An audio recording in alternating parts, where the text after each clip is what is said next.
हर एक जीवित प्राणी के प्रति दया रखो, घृणा से विनाश होता है।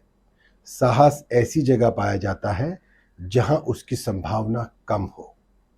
एक सज्जन व्यक्ति वो है जो अनजाने में किसी की भावनाओं को ठेस ना पहुंचाए। मेरा नाम है तरुण राठी। सभी मित्रों को सादर प्रणाम। मित्रों, ये कथन मेरे नहीं, परम पूज्य गुरु तेग बहादुर जी के हैं। गुरु तेग बहादुर जी का जन्म पंजाब के अमृतसर नगर में हुआ था। वो गुरु हरगोविंद जी के 5वें पुत्र थे।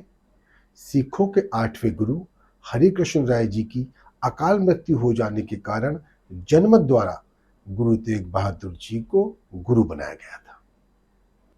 उनके बचपन का नाम त्यागमल था। मात्र 14 वर्ष की आयु में अपने पिता के साथ मुगलों के खिलाफ हुए युद्ध में उन्होंने वीरता का परिचय दिया था। उनकी वीरता से प्रभावित होकर उनके पिता ने उनका नाम त्यागमल से तेग बहादुर, तलवार के धनी, रख दिया। इसके बाद धैर्य, वैराग्य और त्याग की मूर्ति गुरु तेग बहादुर जी ने एकांत में लगातार 20 वर्ष तक बाबा बकाला नाम के स्थान पर साधना की। गुरु जी ने धर्म के प्रसार के लिए कई स्थानों का भ्रमण किया। आनंदपुर साहब से रोपड़, सैफाबाद होते हुए खियाला खदल पहुंचे। इसके बाद गुरु तेग बहादुर जी प्रयाग, बनारस, पटना, असम आदि क्षेत्रों में गए, जहां उन्होंने आध्यात्मिक, सामाजिक, आर्थिक उन्नयन के लिए रचनात्मक कार्य किए। रूढ़ियों और अंधविश्वासों की आलोचना कर नए आदर्श स्थापित किए। उन्होंने परोपकार के लिए कुएं खुदवाए और धर्मशालाएं भी बनवाई। इन्हीं यात्राओं के दौरान 1666 में गुरु जी के यहाँ पटना साहब में एक पुत्र का जन्म हुआ, जो सिखों के 10वें गुरु गुरु गोविंद सिंह बने।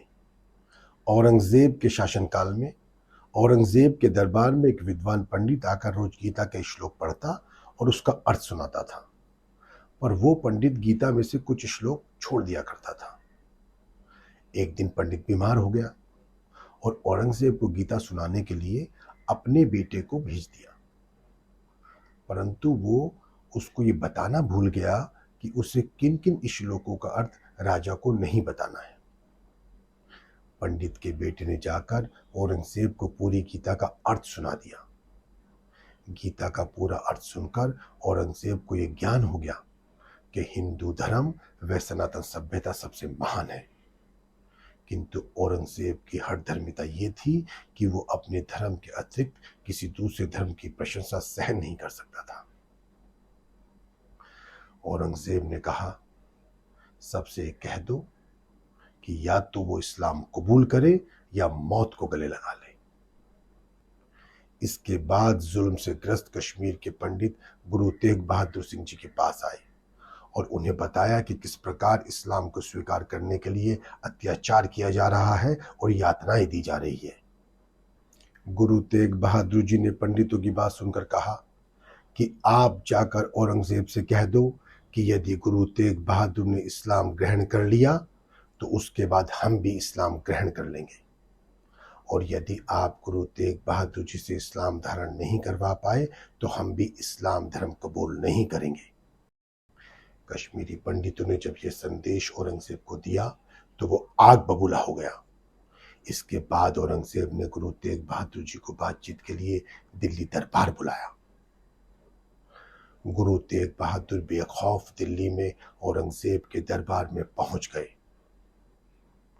वहां औरंगजेब ने उन्हें धोखे से गिरफ्तार कर लिया। वह इनको इस्लाम कबूल करने के लिए बोला, लेकिन गुरु तेग बहादुर जी ने इस्लाम कबूल करने के लिए साफ मना कर दिया। इसके बाद उन पर अनगिनत जुल्म किए गए।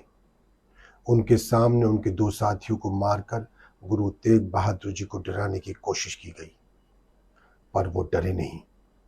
उन्होंने औरंगजेब से कहा, मुझे पता है कि इस्लाम का जन्म तलवार की नोक पर बुत परस्ती के खात्मे के लिए हुआ है, लेकिन तुम हमारी सभ्यता व संस्कृति को मिटा नहीं सकते, बल्कि तुम मिट जाओगे और एक दिन दिल्ली में तुम्हारे वंशजों की ऐसी दुर्दशा होगी कि वो दास की जिंदगी जिएंगे और दूसरों के घर में बर्तन मांजेंगे। औरंगजेब ये सुनकर आग बबूला हो गया।